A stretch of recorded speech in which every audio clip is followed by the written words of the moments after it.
We're going to talk about this week, everything that happened this week, Alton Sterling, Philando Castile, the hanging that happened in Piedmont Park, which is where we are right now, and then also the Dallas shootings and just how all of this is going on. Let's start with Emmanuel, because I have a lot to say and I'm just trying to figure out all of it. It's been a long week, as those who are black can probably imagine, and those who sympathize with us as well can imagine what we dealt with. What are your thoughts on all of this? Because there's so much to get right into. All right, so I mean, there's a culmination of emotions, feelings that people are having, following a few of these various incidents, right?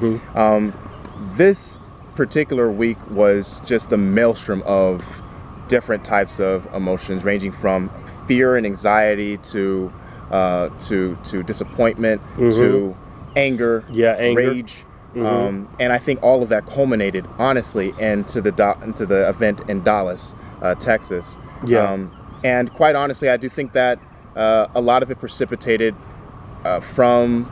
So I was on the Hayden College program just recently, and on the Hayden College program, we talked about how there is a lack of accountability and transparency in our government agencies, which are trickling down from the top all the way down, right? Yes. So when we have a system to where we don't hold people accountable, for instance, George W. Bush with his illegal wars, criminal, and he's an apparent war criminal, and we know that he's a war criminal, but we don't hold these people accountable. Or for instance, Tony Blair, we know that he's committed a war crimes. He's actually admitted in a recent speech that he committed war crimes, but we don't hold these people accountable. And just real quick, let me just give a little context there. The BBC this week released a 7-year-long report, a couple of volumes actually, about the war in Iraq from the British perspective, and they admitted that they did not pursue all peaceful alternatives before the war. Blair, who was the prime minister at the time of the UK,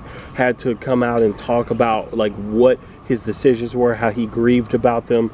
It was still an unjustified war, so I mean, I don't know what that really matters with the people who died in it, but that's what he's talking about when he's bringing up that situation. Right. Thank you for that. So what we have is trickle down lack of accountability. Yes. And what that leads to is a lack of distrust from the citizenry, among the populace, in these government agencies that we elect.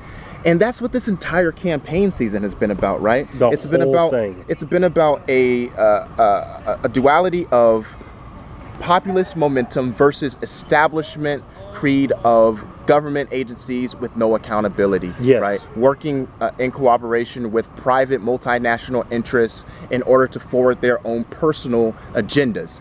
And so when we have a situation, and I'm going to bring this up, and I know that we can have a little conversation about it. I want to definitely hear your thoughts about it, and we can certainly go back to what we're talking about with Alton, and of course the Dallas shooting and everything else that's been happening. But when we have a situation like Hillary Clinton, for instance, where the FBI director almost verbatim says in his speech or press conference that she did violate the statute, she did violate the laws, yet he's not recommending any kind of indictments, or he said that no reasonable prosecutor would recommend any indictments, right? And the Department of Justice is not going to pursue anything either under Attorney General Loretta Lynch. Shortly after, Loretta Lynch has a private meeting with Bill Clinton in a private plane on a tarmac. For 30 minutes to catch up about their grandkids. I don't know if that's true or not. Maybe it is, but it still looks bad. So what is the situation that we're dealing with is that people are genuinely dissatisfied with our government agencies, and as a consequence, people resort to actions that ordinary people in the right state of mind would not resort to.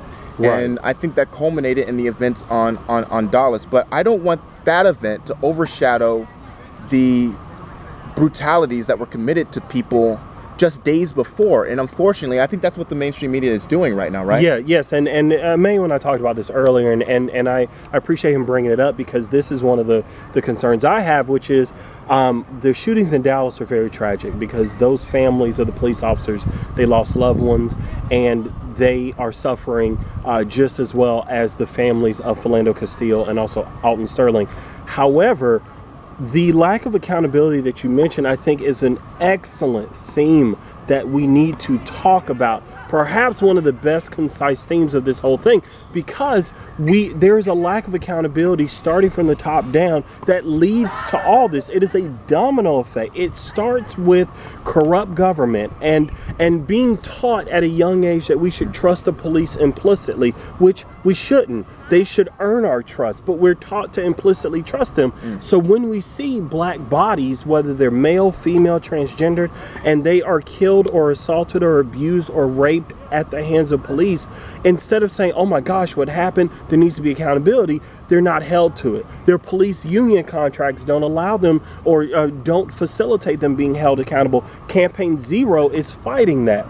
We don't see corporations being held accountable. We don't see government leaders being held accountable. We don't see the accountability when it comes to education being pulled away from our communities, which unfortunately leads to crime and leads to poverty, which then leads to these situations where you have this vicious cycle where black people are assumed to be guilty until proven innocent, where you have white people carrying guns pointing at a police officer in North Carolina, and the gentleman was pointing a shotgun at people from a street corner. He pulls out the gun when the police is there, he shoots it, and he's alive. Alton Sterling is put on the ground, hands behind his back, allegedly reaching for a taser, has 5 or 6 bullets pumped into him while he has his hands behind him. It's unacceptable. Then you have Philando Castile allegedly reaching for his ID that the police asked for. They shoot him, putting a gun into the car where a 4-year-old is in the back seat. Thank goodness, unfortunately, that she did Facebook Live that event, because if she hadn't, would we even be talking about this? Would white people even believe us when we say that this is going on?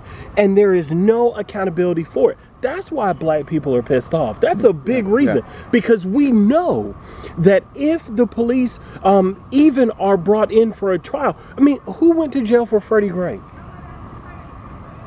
No one. No, Freddie Gray killed himself in the back. Yeah, he snapped his own neck. Apparently he snapped his own neck because he wouldn't sit and follow rules or whatever. So the point is here that there is no accountability, because we have put the police above the average citizen. We have complicitly allowed ourselves to fall victim to an authoritarian state, a police state that could tell us what to do, and we can't hold them accountable. So then when the Dallas shootings happen, as tragic as they are, like you brought up, everybody wants to ignore the causes that led to this. Everybody wants to ignore that the shooter said he was tired of seeing black people get shot by the police. He was tired of it. He was even tired of Black Lives Matter. And we're part of Black Lives Matter Atlanta. And he said he was tired of it because he didn't even think that we were doing enough, which is a whole different debate. But I bring this up because you need to understand he was not affiliated with Black Lives Matter, and he was angry because he felt like enough wasn't being done. Yeah. And there's other people committing violence against police across the country because they don't feel like there is accountability. So when there isn't any accountability, when we don't think there's going to be justice, if people don't feel like they can have justice in their hands, then they will take vengeance as a substitute. And for everyone who wants to pay attention to the shootings of the police, and I understand it to an extent, but you don't want to pay attention to these 2 men and the hanging that happened here in Piedmont Park that could have either been a murder or a suicide of somebody who just feel like they can't face life because they keep seeing this going on.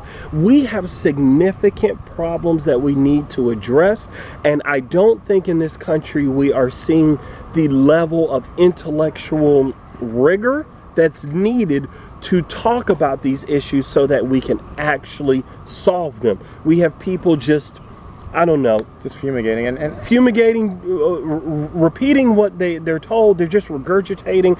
We need to have a conversation about why, from the top to the bottom, there is no accountability. This is a week of no accountability. It started with Hillary not being indicted, and at this point we're talking about people who are upset about things that are going on in the community, and no solution has been provided at this point. And so just to put things in a context for many of our viewers who may be non-black or non-Muslim or non-persecuted is what I would like to say. What you have to understand from the perspective of these people is that, imagine you are in an era of society to where we have the technology now to be able to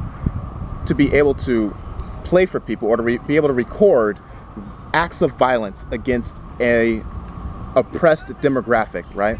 Imagine that oppressed demographic has been telling people for years, for centuries, that they are being oppressed, that they are being brutalized by these actors. There is nothing new about this. And so now we have the technology in order to demonstrate to people, yes, these people are brutalizing us. Yes, these people are killing us with impunity. These people are taking advantage of our bodies in ways that has only been foretold in our history books, right? Through Jim Crow, slavery, etc.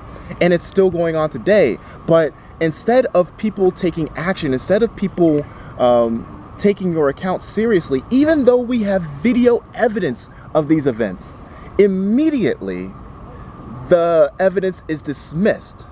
And immediately the conversation, instead of being focused on the acts of the police officers in those instances, is immediately turned to the victims themselves. Thank you. More thorough investigations are performed against the victims than on the police officers who are responsible for their deaths. I got to jump in this too. I got to jump in on this because this is so good. I shared on Facebook this meme that said only black people are put on trial for being murdered. Yes. Only us. You're right. And this is so important because like somebody shared about Alton Sterling, they were saying look at his criminal record and what he did. That has nothing to do with the fact that police held him.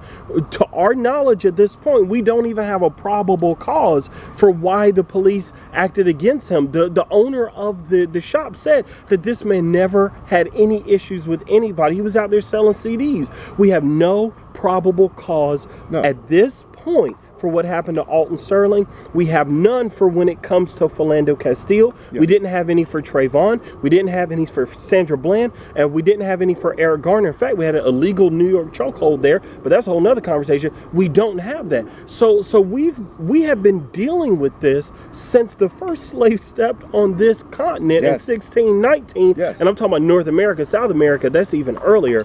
And so we've been saying this, nobody listens, and I'll just be honest, so many people have been indoctrinated and conditioned to where we can tell you, we can show you the video, but you have been so brainwashed that when we show you the video, your first thought is, well, what did he do? What did he do? What did he do? What did he must have done something. I have an idea. Maybe it's just because he's black.